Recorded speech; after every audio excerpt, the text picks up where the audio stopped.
प्रभु राम देव भगवान अल्लाह खुदा ईश आदि नाम एक ही शक्ति के हैं। वो कैसा है, कहां है, कैसे मिलता है, किसने देखा है? ये प्रश्नवाचक चिन्ह पूर्ण रूप से हटाने के लिए अवश्य सुनिए जगत गुरु तत्वदर्शी संत रामपाल जी महाराज के अमृत वचन, सर्व पवित्र धर्मों के पवित्र शास्त्रों के आधार पर।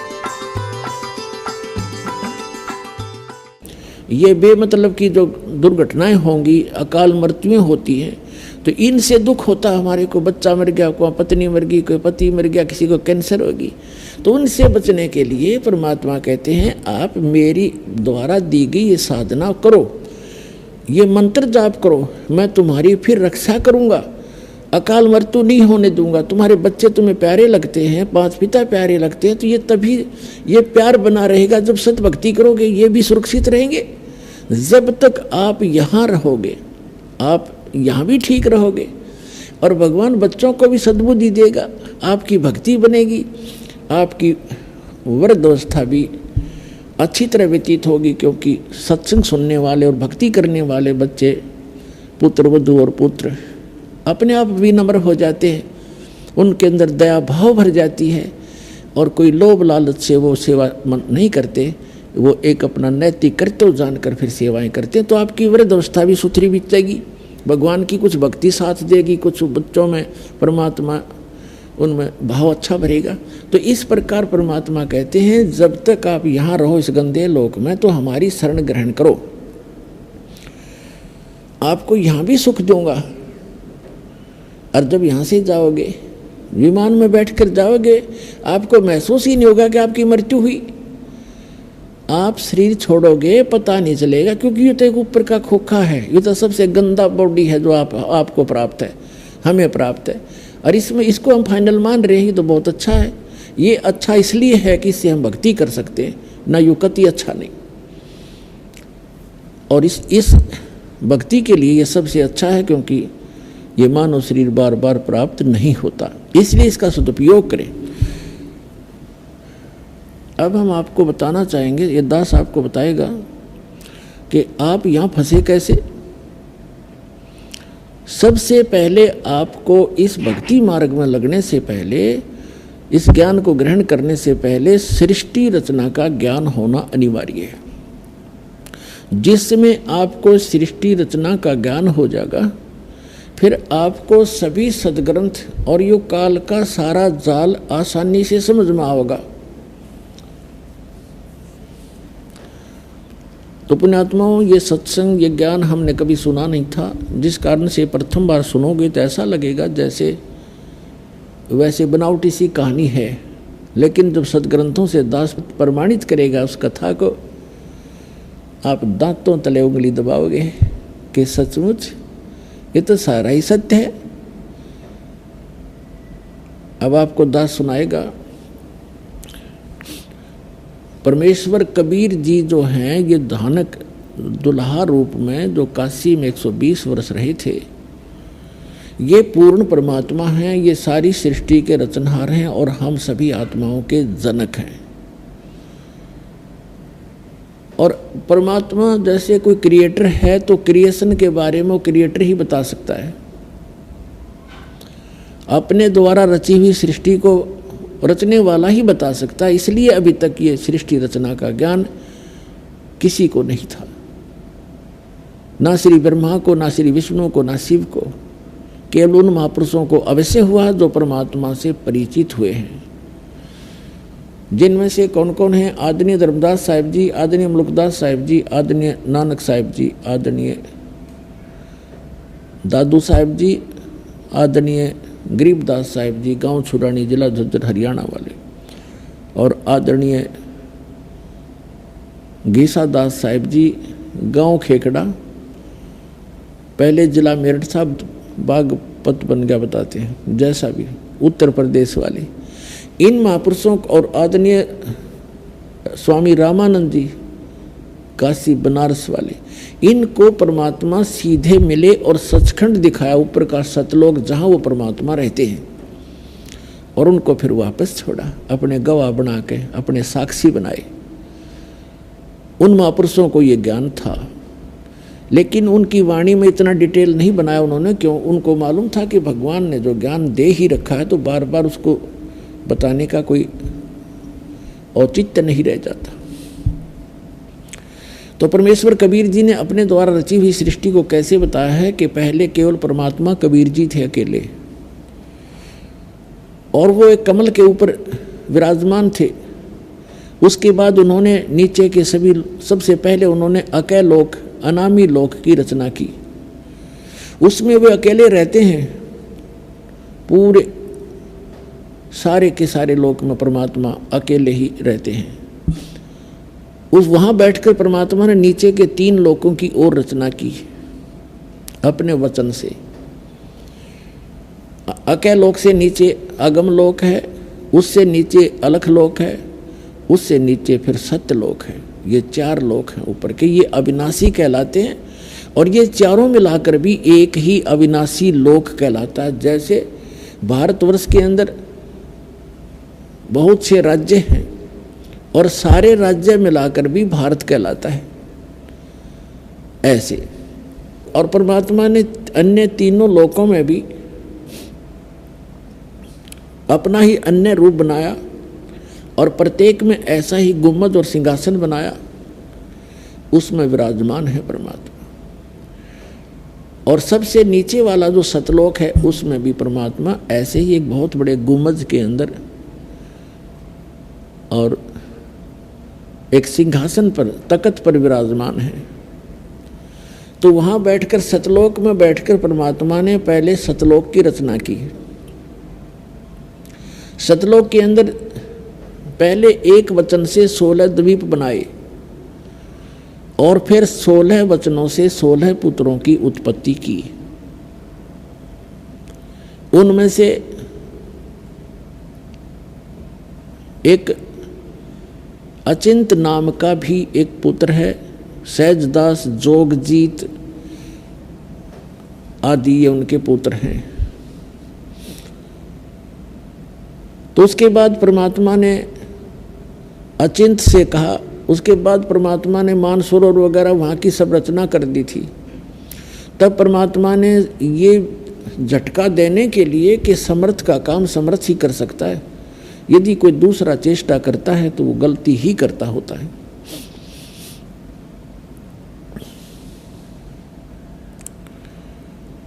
तो परमात्मा ने अचिंत अपने पुत्र से कहा कि आप सृष्टि रचो।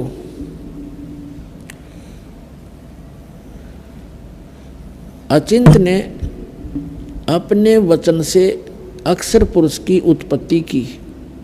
श्रीमद् भगवत गीता अध्याय नंबर 15 के श्लोक 16 और 17 में 3 पुरुष हैं, एक सर पुरुष, एक अक्षर पुरुष और तीसरा उत्तम पुरुषत्व अन्य।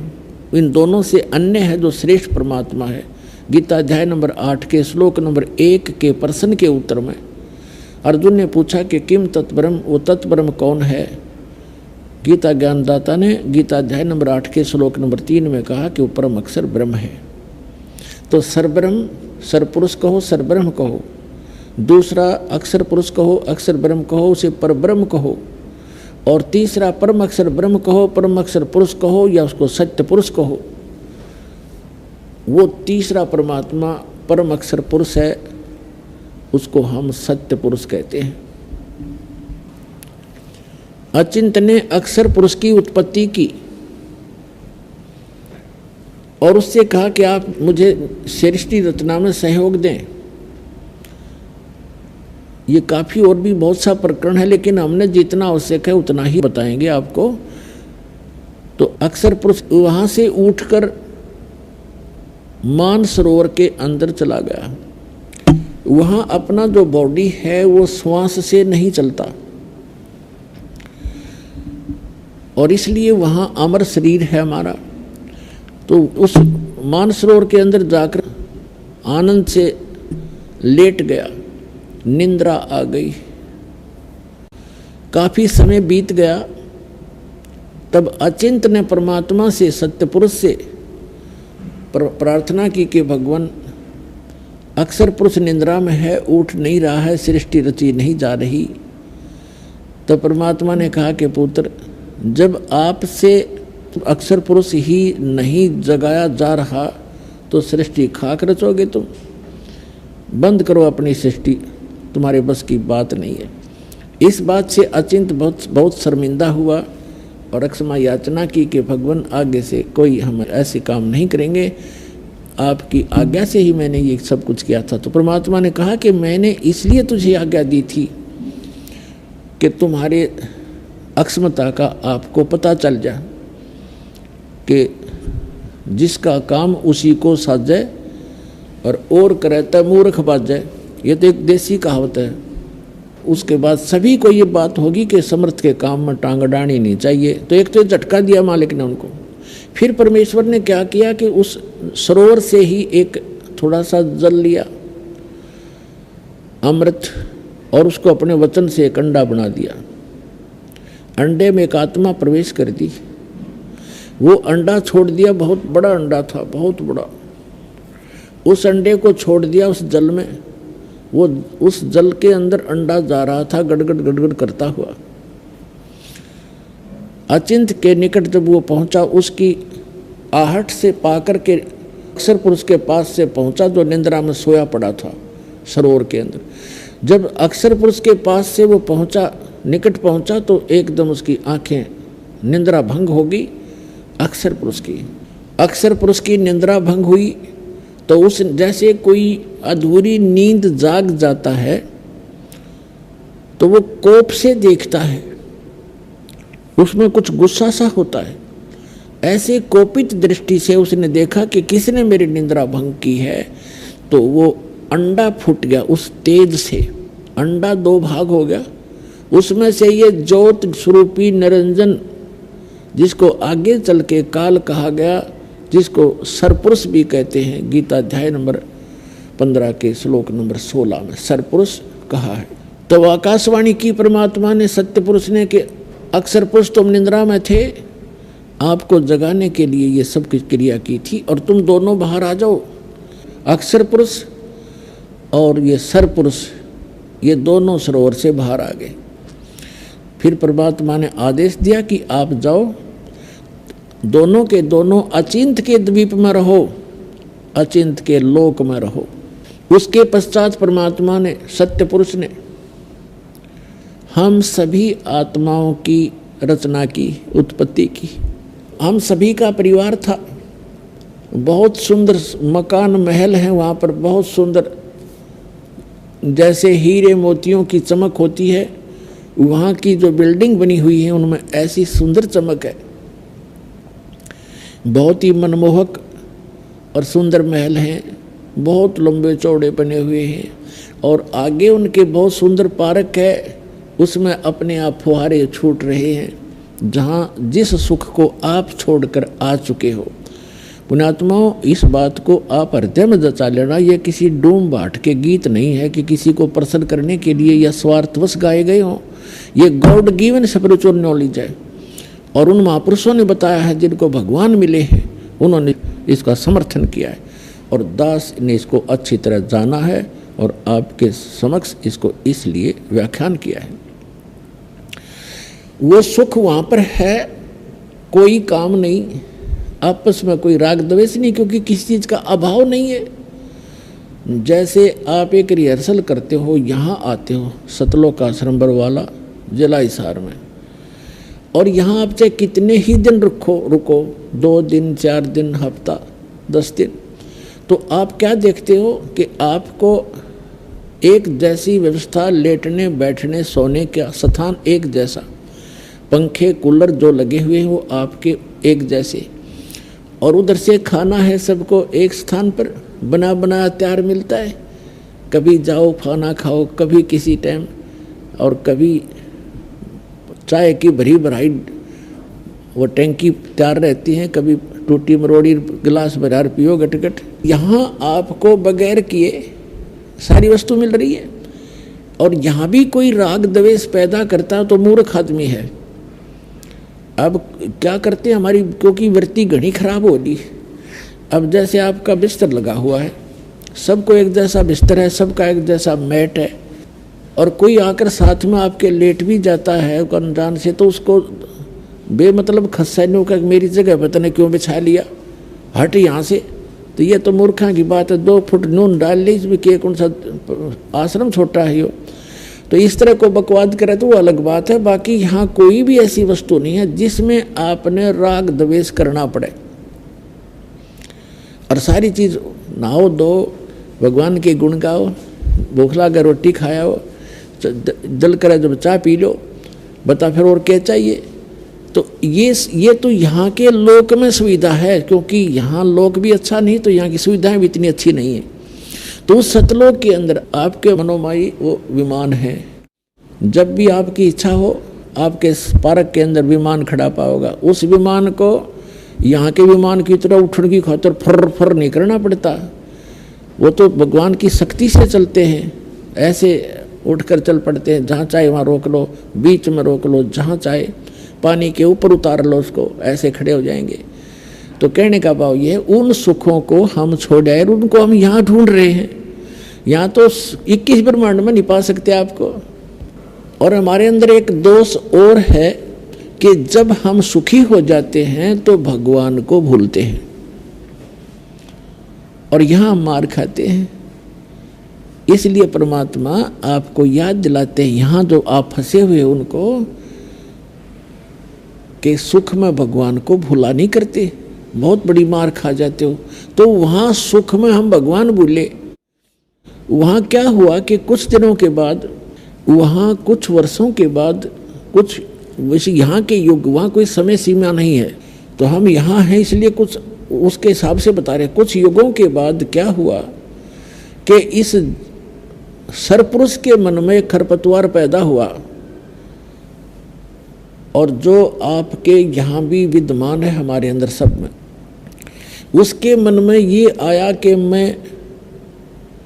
हम 3 जने एक द्वीप में रह रहे हैं, और बाकी जितने भी सभी, आप भी अलग अलग द्वीप थे आपके, अलग अलग स्थान थे आपके बहुत बड़े बड़े। तो और सभी अकेले रह रहे हैं, यानी अपने परिवार के साथ रह रहे हैं, तो भी वो इंडिविजुअल रह रहे हैं। तो इसके मन में ये दोष आ गया कि हम 3 एक द्वीप में एक स्थान पर, और बाकी सब इंडिविजुअल हैं। तो उसने, सरपुरुष ने अलग से स्थान प्राप्त करने के लिए तपस्या शुरू कर दी।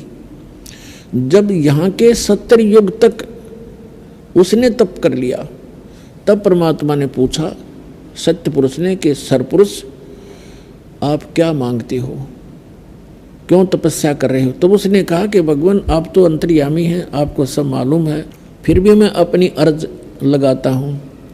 ये स्थान मेरे लिए कम है, हम 3 एक स्थान पर रह रहे हैं, अचिंत,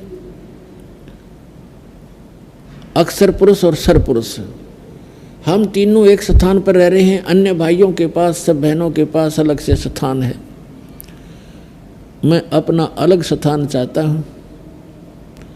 तब परमात्मा ने, सतपुरुष ने कहा कि आपको मैं 21 ब्रह्मांड देता हूँ, आपके तप के बदले में आपको 21 ब्रह्मांड देता हूँ। जैसे कोई धनी पिता अपने पुत्र को 21 प्लाट दे दे, उनमें कंस्ट्रक्शन नहीं होती प्लाटों में, प्लाट्स में, तो उसी से, तो उसने जा करके परमात्मा ने उसको एकांत स्थान पर सतलोक के बाह्य क्षेत्र में 21 प्लाट दे दिए, 21 ब्रह्मांड दे दिए। अब ये सरपुरुष वहाँ घूम रहा है, कभी उस प्लाट को देख रहा है, कभी उस प्लाट को देख रहा है, कभी उसको देख रहा है, खाली पड़े। फिर उसके मन में आई कि इनमें कंस्ट्रक्शन हो, रचना हो, तब बात बने। इसने फिर तपस्या शुरू की, क्योंकि सारा कुछ वो कुल मालिक है जिसके आगे सभी भिखारी हैं। तो इस ज्योत स्वरूपी निरंजन अर्थात सरपुरुष ने, काल ने फिर से तपस्या की और 70 युग जब तप कर लिया, जब परमात्मा ने पूछा भी क्या मांग रहा है तू अब, इसने कहा कि भगवान मुझे कुछ सृष्टि रचना की सामग्री दे दो, कुछ मटेरियल दो जिससे मैं सृष्टि रचना, कोई रचना करूं अपने प्लाटों में। तब परमेश्वर ने उसको 5 तत्व और 3 गुण दे दिए कि ले बेटा खेल खिलौनों ते ये 3 गुण, रजगुण, सतगुण और तमगुण दे दिए, और ये 5 तत्व दे दिए, जैसे आकाश, अग्नि, वायु, जल, पृथ्वी आदि। इसने वहां पर इन पदार्थों से रचना की, इन मटेरियल से। फिर इसने सोचा कि इसमें कुछ आत्मा भी मेरे साथ हो, अकेला करूंगा क्या। इसने फिर से तपस्या शुरू की। अपने आत्मा हम क्यों फंसे, अब हम यहां क्यों फंसे, उसका कारण ये बना कि जब ये तपस्या कर रहा था और हम सभी आत्माएं इसको देख रहे थे, ये एक पैर पे खड़ा होकर तपस्या कर रहा था, कभी उस पैर को बदल लेता था, कभी उसको बदल लेता था, और हम इसको देख रहे थे। हम इसके ऊपर आसक्त हो गए, क्योंकि वहाँ हमारी नज़र जो है बहुत तेज होती है, बहुत दूर से भी हम बिल्कुल साफ देखते हैं। हम इस पर आसक्त हो गए और अपने परमात्मा से विमुख हो गए। हम पतिव्रता पद से गिर गए। अब ये बुराई आपके अंदर आज भी है, हमारे अंदर।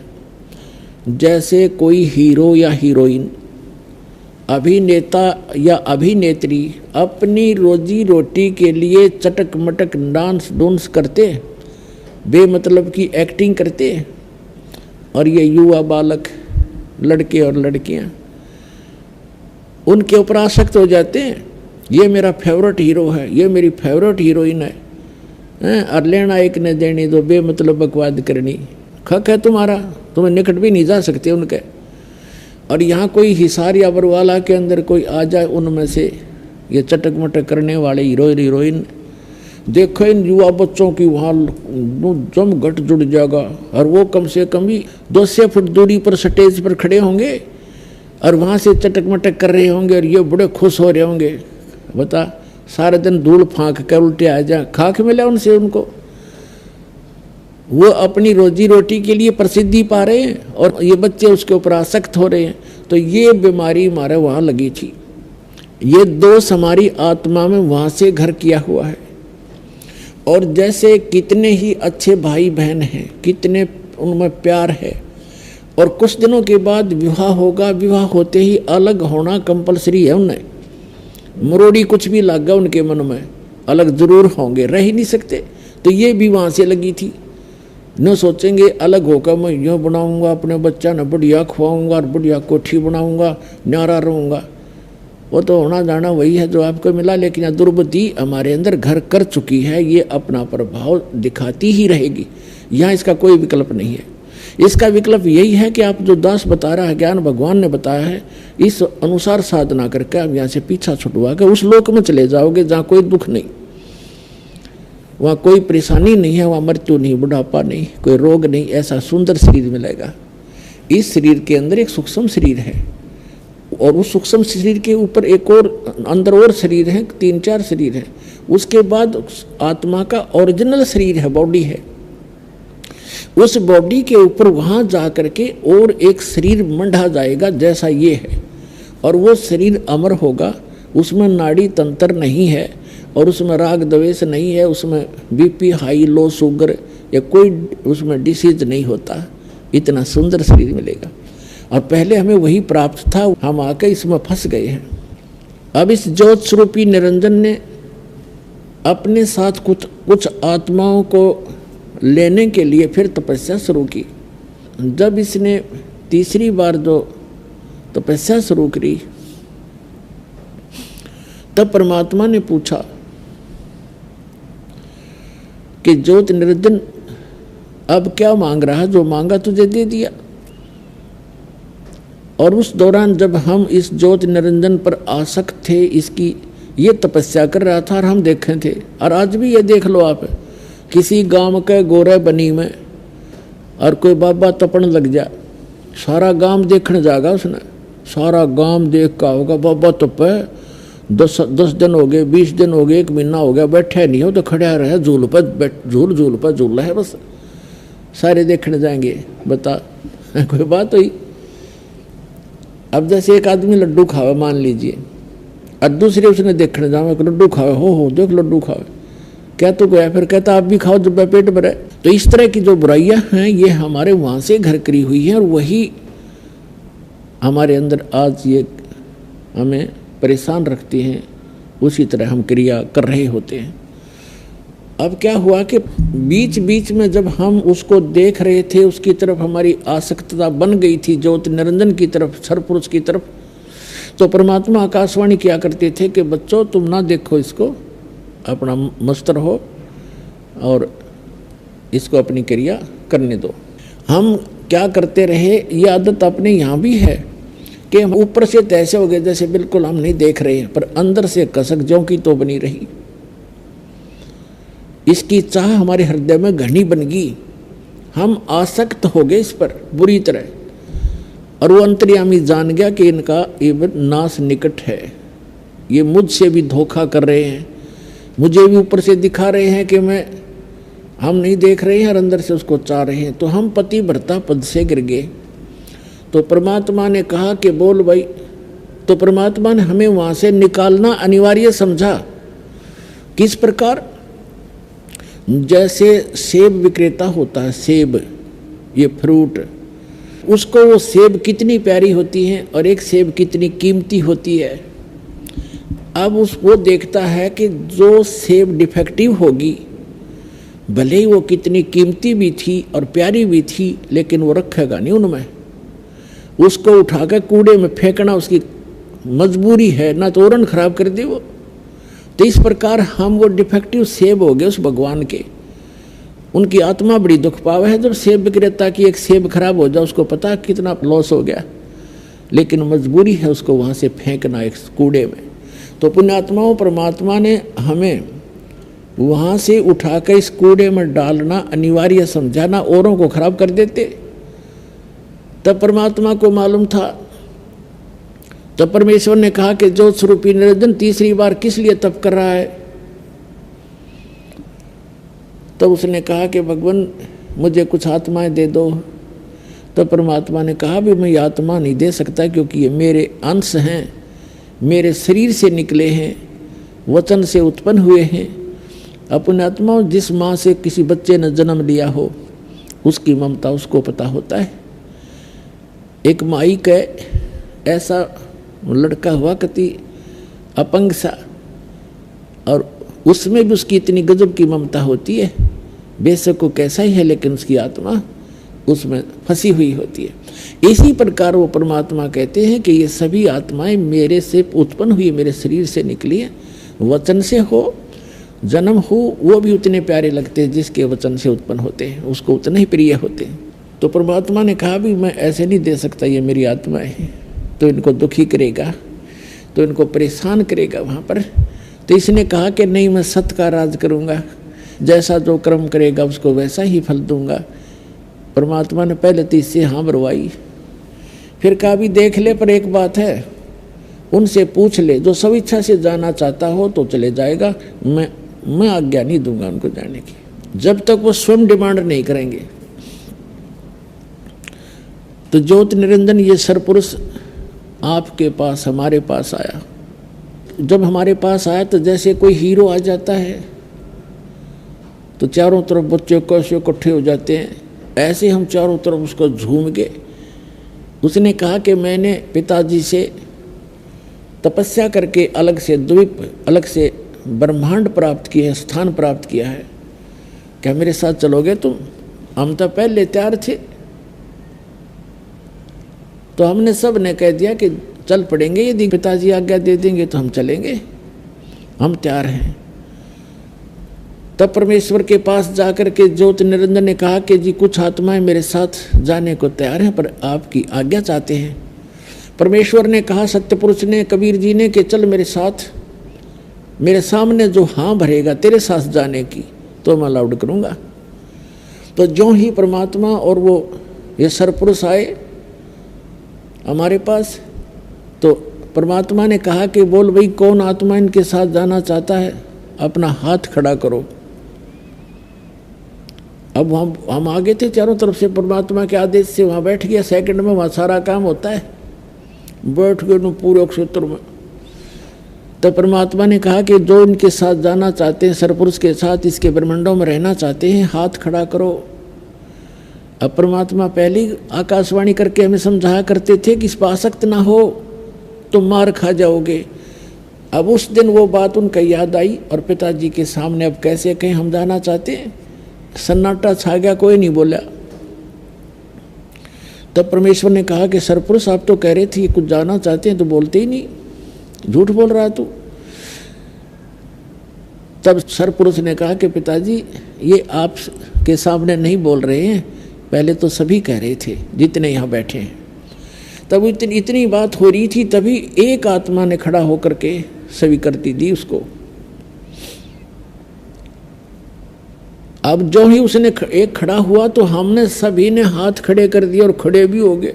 हमने सोचा कहीं ये अकेला ही सारा काम लूट ले और हम रह जा पीछे। देखा देखी सारे खड़े हो गए, जितने यहाँ फंसे हुए हैं, चींटी बने हैं, हाथी बने हैं, कुत्ते बने हैं, गधे बने हैं, सुअर बने। पर हर में जो हम वहाँ से आए, हम वहाँ सभी मानव शरीर थे हमारे। तो परमात्मा ने कहा ठीक है ज्योति निरंजन, यानी सरपुरुष तू जा अपने लोक में, 21 ब्रह्मांडों में जा। जिस जिसने तेरे साथ जाने की स्वीकृति दी है उनका मुझे सब मालूम है, मेरे पास उनके सब कोड वर्ड नंबर उपलब्ध हैं। इन सब को मैं भेजूंगा, पर नू कानू लापड़दा नहीं भेज सकता। इनको मैं अलग से व्यवस्था करूंगा, बीज रूप में बनाऊंगा पुनः। और अब तू जा, वो भेज दिया। जिस आत्मा ने सबसे पहले स्वीकृति दी थी उसको एक सुंदर लड़की बना दिया अपने वचन से, और उस लड़की के अंदर वो सभी आत्माएं सूक्ष्म रूप में डाल दी। अपने आत्माओं जैसे एक वट वृक्ष देखा होगा, बड़का वृक्ष। बड़का वृक्ष इतना बड़ा होता है बहुत गुना, और उसका बीज होता है राई जितना, राई से छोटा होता है बड़का बीज। अब परमात्मा ने उन सब को बीज रूप बना दिया। परमात्मा की वचन में सारी शक्ति है, वो कुछ भी कर सकता है। तो जितने भी वहाँ थे सब बीज रूप में बना दिए, और उस बीज को अपने वचन से उस लड़की जो बनाई थी प्रथम, जिसने स्वीकृति दी थी, उसके शरीर में प्रवेश कर दिया, सारे के सारे बीज रूप में। और उस लड़की से कहा कि बेटी अब तेरे को वहाँ भेज रहे हैं ज्योति निरंजन के पास, सरपुरुष के पास, और उसके साथ मिलकर तू ये सृष्टि रच देना। तेरे को वचन शक्ति दे दी है मैंने।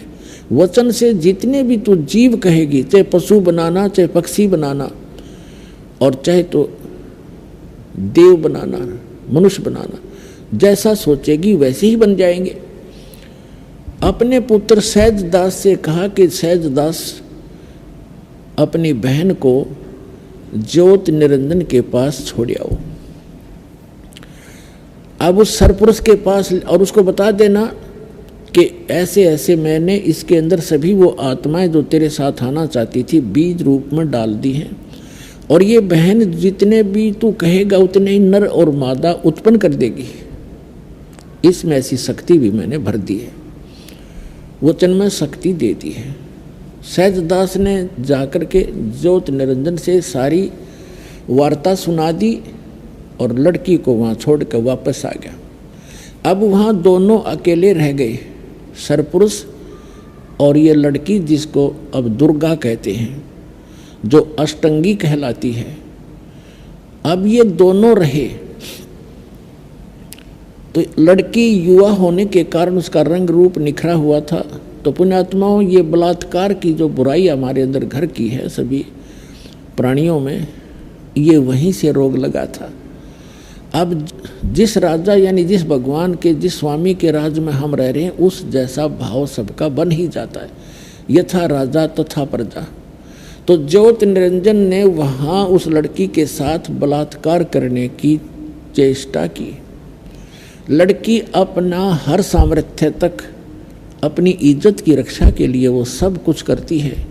तो उस दुर्गा ने कहा कि ज्योति निरंजन, बात सुन, देख, तो पहले अंडे से उत्पन्न हुआ पिता के वचन थे, बाद में हमारी उत्पत्ति हुई, हम आपके छोटे भाई बहन हैं। अब मैं पिता के वचन से उत्पन्न हुई हूँ लड़की, आप पिता के वचन से हुए हो लड़के, तो मैं आपकी बहन हूँ और बहन के साथ ये दुष्कर्म तुझे पापग्रस्त कर देगा, तो जुल्म ना कर। और मेरे पास पिता की दी हुई वो वचन शक्ति है, जितने प्राणी तू कहेगा मैं उत्पन्न कर दूंगी। पर ज्योति निरंजन जो है वो कामवश इतना अंधा हो गया था, वासनावश, कि उसने एक नहीं सुनी और लड़की के साथ अत्यधिक निकट आकर दुर्व्यवहार करने की चेष्टा की। अभद्र तरीके से मुंह खोला तो लड़की ने कोई और चारा ना दिखा, सूक्ष्म रूप बनाया और उसके अंदर प्रवेश कर गई। मुख के माध्यम से पेट में चलेगी और कहीं अपनी इज्जत की रक्षा उसको लगी नहीं, सुरक्षा का स्थान नहीं मिला। और वहाँ पेट से पुकार किया परमात्मा से कि हे पिताजी मेरी रक्षा करो, हे पिताजी मेरी रक्षा करो। परमात्मा को पता था कि इनको किसे लड्डू देगा, यूं जाकर पता था पहले। तब परमात्मा अपने पुत्र जोगजीत का रूप बना के, जो प्रथम सबसे पहले 16 उत्पन्न किए थे, उनमें से सहजदास, जोगजीत, अचिंत, तो जोगजीत का रूप बना के उस सरपुरुष के 21 ब्रह्मांड में प्रकट हो गए और कहा कि ज्योति निरंजन तने जुल्म कर दिया। ऐसे सच्चे लोक में जो ऐसा जुल्म करता है उसको बहुत भयंकर दंड मिलता है। सुन ले आदेश परम पिता का, आज से तेरा नाम काल होगा। 1 लाख मानव शरीरधारी प्राणियों का तो नित आहार किया करेगा। तूने इस लड़की को अपने निगल लिया, इसके साथ दुर्व्यवहार किया है। लड़की को उसके पेट से निकाल दिया, उसके पेट को चीर कर, और कहा कि तुम दोनों अब निकल जाओ 21 ब्रह्मांड को लेकर इस सच्चे लोक तय सतलोक से। अब वहां ज्योति निरंजन ने बहुत प्रार्थना की, विनय की, गिड़गिड़ाया कि भाई मुझे माफ करवा दो पिताजी से। खुद मालिक खड़े थे और खड़े थे वो अपने पुत्र जोगजीत के रूप में। परमात्मा ने कहा कि निकल जा, बस अब तेरे लिए कोई स्थान नहीं है इस सच्चे लोक में। इतना कहकर जोगजीत रूप में परमात्मा अदृश्य हो गए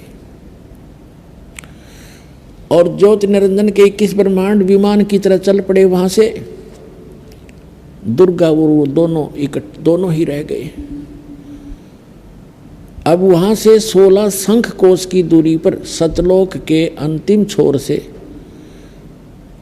और ये 16 शंख कोश नील पद्म शंख इतनी दूरी पर आकर के 21 ब्रह्मांड ये चक्कर लगाने लग गए।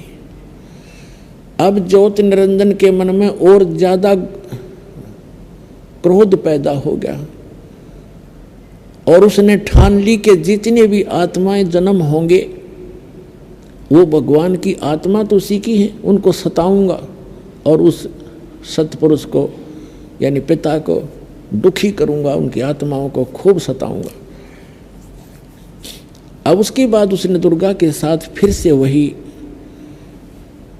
अपनी इच्छा पूर्ति करने की चेष्टा की। लड़की ने फिर से विनय किया कि ज्योति निरंजन मेरे पास वचन शक्ति है, आपको सृष्टि चाहिए, मैं सृष्टि रच दूंगी, आप ये जुल्म ना करो। देखो पहले तो आप मेरे बड़े भाई और मैं आपकी छोटी बहन, दूसरे में आपके पेट से बाहर आई हूँ आपकी बेटी होगी। यानी उसने हर कोशिश की किसी तरह इसकी बुद्धि ठिकाने आ जा। दुर्गा ने खूब चेष्टा की पर वो नहीं माना। तो उसने देख लिया कि अब कोई चारा भी नहीं है, मैंने अपने पैर पे आप कुहाड़ा मारा, जिस कारण से उसने समर्पण करना पड़ा और जिस कारण से दुर्गा और इस काल के संयोग से सबसे पहले 3 पुत्रों की उत्पत्ति हुई। बड़े का नाम ब्रह्मा रखा, वो रजोगुण युक्त कर दिया, क्योंकि इस काल ने 21वें ब्रह्मांड में एक स्थान बना रखा है अलग से, और प्रत्येक ब्रह्मांड में भी ऐसे ही इसने रचना कर रखी है। जिस भी ब्रह्मांड में ये रचना शुरू करता है उसके ऊपरले क्षेत्र में 3 स्थान बना रखे हैं इसने। एक रजोगुण प्रधान क्षेत्र, एक सतोगुण प्रधान क्षेत्र, एक तमोगुण प्रधान क्षेत्र। जैसे किसी मकान में 3 कक्ष हैं, एक कक्ष में एक कमरे में चित्र लगे हैं अश्लील, तो वो तो समझो रजोगुण प्रधान कमरा है। और दूसरे में लगे हैं साधु संत फकीरों के, तो वो सतोगुण प्रधान कमरा समझ लो स्थान। और तीसरे में लगे हैं सूरवीरों के, शहीदों के, तो वो समझ लो तमोगुण प्रधान क्षेत्र। अब जैसे जिस कक्ष के अंदर बेहुदी फिल्में लगी हों, चित्र लगे हों, वहाँ जब कोई रहेगा उसका भाव वैसा ही बना रहेगा, ऐसे ही विचार बने रहेंगे। और जब जाएगा दूसरे कक्ष में जहाँ साधु संत फकीर महापुरुषों के चित्र लगे हैं, उनकी जीवनी लिखी हो, तो उनको पढ़कर ऐसा ही भाव बन जाता है, अच्छे विचार बन जाते हैं, तो सतोगुण प्रधान क्षेत्र हो गया। और फिर जहाँ जाते हैं उस सूरवीरों के फोटो लगे हों, देशभक्तों के लगे हों, उनकी गाथाएं लिखी हों, उनको पढ़ पढ़कर वैसा ही मन में वैसी प्रेरणा बन जाती है। ठीक इसी प्रकार इस काल भगवान ने एक ब्रह्मांड के सबसे ऊपर के स्थान पर 3 स्थान बना रखे ऊपर के पोर्शन में। एक रजोगुण प्रधान, दूसरा सतोगुण प्रधान, तीसरा तमोगुण प्रधान। और यहाँ ये क्या छल करता है, अपना रूप तो बना लेता है ब्रह्मा जैसा पंचमुखी, और दुर्गा को सावित्री रूप बना लेता है। और सबसे पहले उस रजोगुण प्रधान क्षेत्र में चले जाते हैं, और जब तक बच्चे का जन्म नहीं हो लेता ये वहीं रहते हैं, जिस कारण से वो बच्चे की वृत्ति, उसका स्वभाव, उसका स्वरूप उस जैसा ही जन्म लेता है, तो वो रजोगुण ब्रह्मा बन जाता है। उसके बाद उसको अचेत कर देते हैं और परवरिश कोमा में रखकर परवरिश जारी रखते हैं। उसके बाद ये जाते हैं सतोगुण प्रधान क्षेत्र में, तो वहाँ पर जाकर के ये स्वयं विष्णु रूप बना लेता है, 4 भुजा बना लेता है, और विष्णु जैसी शकल बना लेता है, और दुर्गा की लक्ष्मी जैसी सूरत बना लेती है। और तब ये वहाँ रहते हैं, तो दोनों के संयोग से जो पुत्र उत्पन्न होता है वो सतोगुण युक्त होता है, उसका नाम विष्णु रख देते हैं। और जब तक उसकी जन्म नहीं होता तब तक उसको वहीं रखते हैं, तो वो वैसे ही गुणों से युक्त हो जाता है। इसी प्रकार तीसरे स्थान पर ये जाता है और दुर्गा को ले जाता है, दुर्गा को पार्वती रूप बना लेता है, और स्वयं को शिव जैसा जटा वटार ये ऐसे स्वरूप बना लेता है। तो वो लड़का फिर वैसी ही सूरत का उत्पन्न होता है और उसमें वही गुण हो जाते हैं। इस प्रकार ये रजगुण ब्रह्मा, सतगुण विष्णु, तमगुण शिव जी की उत्पत्ति करके फिर जब ये युवा हो जाते हैं, इनको शेषनाग पर विष्णु को, और फिर उससे निकाल के एक कमल, एक जादूगर भी कर सकता है ये काम, उसकी नाभि से कमल निकाल दिया और उसमें उसके ऊपर ब्रह्मा को सचेत कर दिया, उधर शिव को वहाँ से ला करके सचेत कर दिया वहाँ कैलाश पर्वत पर, उन तीनों को इकट्ठा कर दिया। श्री देवी भागवत के 3रे स्कंद में आपको अभी दिखाएंगे, उसके अंदर पूरा विवरण लिखा हुआ है। इन तीनों को इकट्ठा किया, विमान में बैठाया दुर्गा ने, विष्णु जी बेहोश पड़े थे, उसमें से एक देवी निकली, फिर वो सचेत हुआ, फिर आगे विमान में बैठा कर ले गए। वो लंबा प्रकरण है, अलग से बताएंगे। फिर क्या हुआ, इन तीनों को घुमा फिरा के और इनको अलग अलग द्वीप दे दिए, अलग अलग इनकी राजधानी बना दी। ब्रह्मा जी को ब्रह्मापुरी में, बना दी, विष्णु जी को विष्णु लोक बना के वहाँ दे दिया, छोड़ दिया, शिव जी को शिवलोक बना के छोड़ दिया। काल ने अपनी पत्नी से कहा कि आज से मैं प्रतिज्ञा करता हूँ मैं कभी किसी के सामने अपने वास्तविक रूप में नहीं आऊँगा और मेरा भेद नहीं बताओगी किसी को। यदि तूने मेरा भेद बता दिया तो मेरे से बुरा नहीं होगा। अब ये दुर्गा फंस गई, इसके अनुसार चलना इसकी व्यवस्था होगी और इसके कहने से सौ झूठ बोलती है, सब छल करती है, अपने पुत्रों को भी वास्तविकता नहीं बताती है। अपनात्माओं, अब आपके मन में ये आएगा कि पिताजी तो जानी जान थे, उन्होंने तो हमें नहीं आने देना चाहिए था यहाँ पर। पुण्यात्माओं, हम इतनी प्रबल इच्छा होगी हमारी, डटे नहीं डटे। एक समय ये दास जूनियर इंजीनियर की नौकरी कर रहा था और वहाँ एक हमारा भी कंस्ट्रक्शन काम था और साथ में एक नहर वालों का भी कंस्ट्रक्शन कार्य था। तो वहाँ एक लड़की मजदूरी कर रही थी। दोपहर के समय वृक्ष के नीचे मजदूर भी बैठे थे, हम भी वहाँ बैठे थे, हम भी अपना खाना ले गए थे, वो खा रहे थे, वो बच्चे भी, वो मजदूर भी खाना खुना खा रहे थे। और एक लड़की रो रही थी बुरी तरह। उसके दो बच्चे थे, एक तो वहाँ नीचे सो रहा था मिट्टी में और एक को उसने वृक्ष के टांग रखा था, एक कपड़े में बांध कर, जैसे पालना सा बना देती है। उससे पूछा कि बहन क्यों रो रही है तू, क्या बात है, ना खाना खाया आपने? उसने बताया कि मैं एक बहुत बड़े धनी बाप की बेटी थी और मैंने अपने कर्म आप फोड़ लिए, जिसके आज मैं विवाह किया है, मैंने अपनी मर्जी से विवाह किया है और ये हमारे वहाँ नौकर था और मैं इसके जाल में फंस गई। मेरे माता पिता ने मुझे खूब समझाया, बेटा बहुत दुख पावेगी और हम ब्याह ही तो करना है, हम कर देंगे, तेरा अच्छी तरह करेंगे, अपनी देख रेख में रखेंगे। लेकिन मैं कतई नहीं मानी, मैं इतना आसक्त होगी इस दुष्ट व्यक्ति पे। अब तो रो रही थी वो अपने कर्मा ने और मैं रात को भाग गई थोड़ा बहुत जेवर गहना लेकर घर से और इतनी दूर आ गए कि हमारे माता पिता को हमने बताया भी नहीं, पता भी नहीं चलने दिया। अब मेरे दो पुत्र हो गए, जो धन में लाई थी वो सारा इसने शराब पी कर खो दिया। अब मैं मजदूरी करती हूँ और वो शराब पी कर घर पर पड़ा है, इसलिए रो रही हूँ। मैंने अपने कर्म फोड़ दिए, अपने पैर पे आपको आड़ा मार लिया। माँ बाप ने तो बतेरी समझाई थी पर मैं मानी नहीं। तब परमात्मा की ये कथा दास को याद आई कि हमने भी ऐसे अपने पैर पे को आड़ा मार रखा है, हम डटे नहीं डटे और ऐसे ही फिर बाद में कष्ट उठाने ही पड़ते हैं। अब वो दयालु उस पिता से भी दयालु अब कह रहा, बेटे बच्चों तुम फिर आ जाओ यहाँ पर, हमें फिर वापस आने का एक तरीका बता रहा है। तो अब जो प्रसंग चल रहा है उसको पूरा करते हैं। उसके बाद क्या हुआ, अब इन तीनों का विवाह करना कंपलसरी था। दुर्गा ने अपने वचन से 3 पुत्री उत्पन्न की। पुण्यात्माओं, आप ये ना समझना कि दास ने ये सदग्रंथ पढ़ के थोड़ी बहुत अटकलबाजी ला रखी है। 600 वर्ष पहले परमात्मा ने ये वाणी लिखी हुई है जो दास आपके रूबरू करेगा और आज हमारे सदग्रंथों में प्रमाण है जिसको आज तक हमारे धर्म गुरु नहीं बता सके। श्रीमद् भगवत गीता अध्याय नंबर 7 के श्लोक 24 और 25 में ये गीता ज्ञानदाता यही ये काल है, हमेशा ये गुप्त रहता है। गीता अध्याय नंबर 4 के श्लोक नंबर 9 में कहता है कि मेरे जन्म और कर्म अलौकिक हैं, अद्भुत हैं।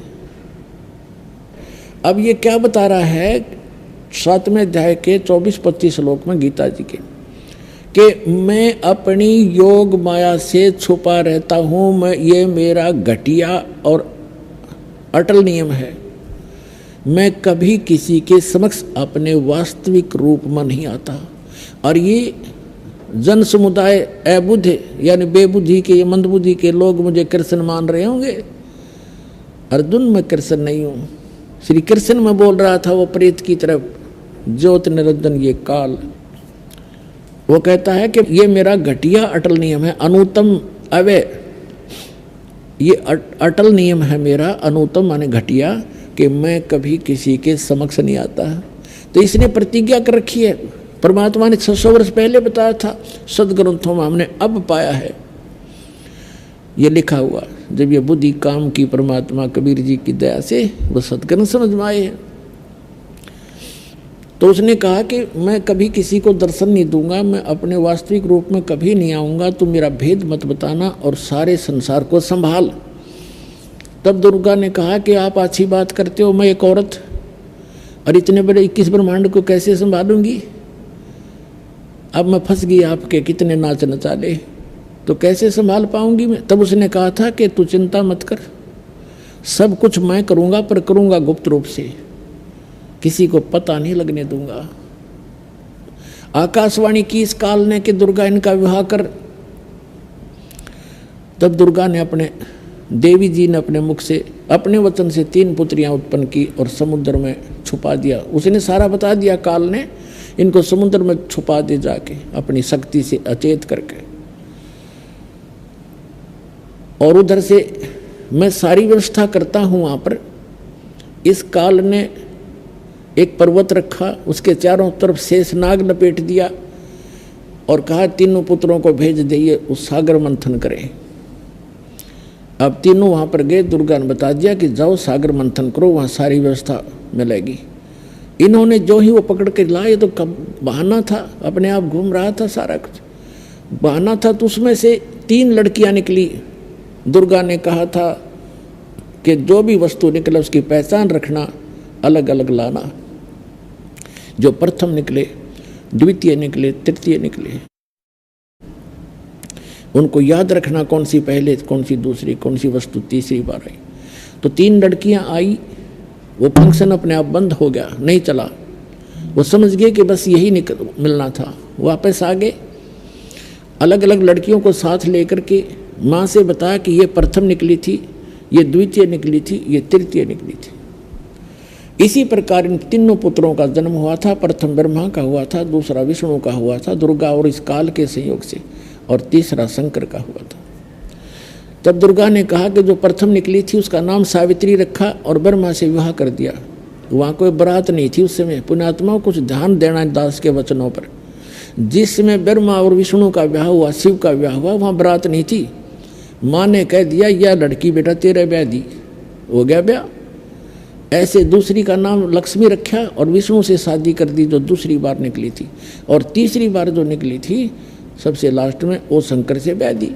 अब जो हम ड्रामा करते हैं ये हम भगवान के विधान के विरुद्ध करते हैं। बारात ले लेना, नाचना और कूदना और फंड करना। तो यहाँ से फिर इस काल भगवान की सृष्टि प्रारंभ हुई, सुर असुर उत्पन्न हुए।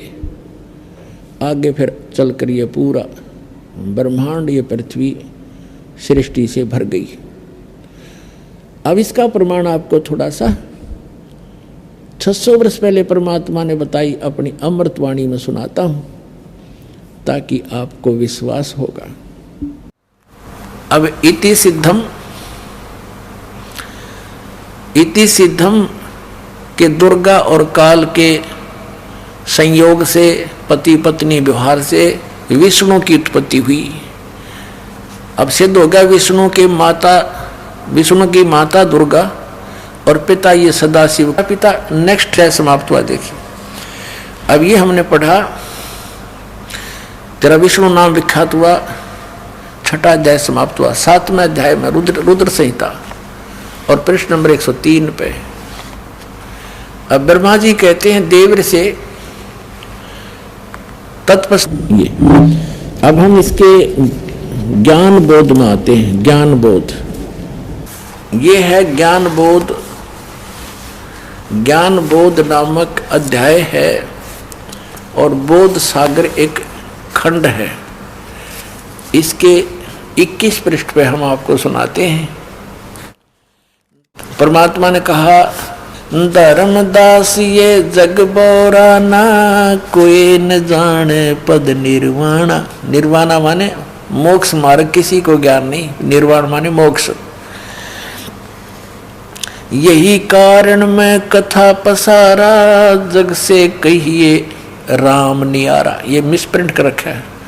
इन कबीर पंथियों ने अज्ञानता के कारण कई अक्षर बदल रखे हैं, ये राम है। यही ज्ञान जग जीव सुनावो, सब जीवों का भरम नसाओ। अब मैं तुमसे कहूँ चिताई, तेरे देवन की उत्पत्ति बाई। तेरे तीनों देवताओं का जन्म मृत्यु बताता हूँ, कैसे उत्पत्ति हुई। परमात्मा ने कहा कि धर्मदास अपनी प्यारी आत्मा धर्मदास जी को, क्योंकि परमात्मा का विधान है, परमात्मा का जो नियम है वो अटल है। और यही वेदों में प्रमाणित है कि वेदों में भगवान की महिमा लिखी है परमात्मा की। उसमें कहा है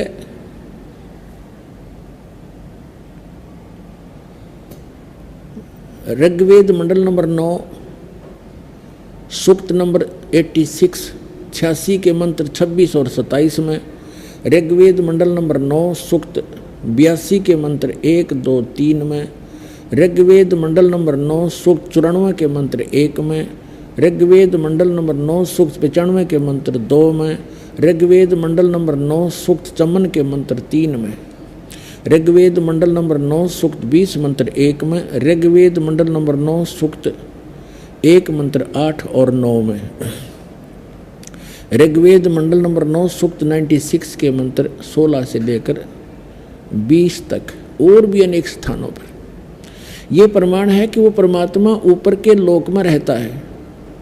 ऊपर चौथे लोक में भी भगवान रहता है, जहाँ से बैठकर सबकी रचना करता है, और वहाँ से फिर नीचे के लोक सतलोक में भी रहता है, तीसरे मुक्ति धाम में।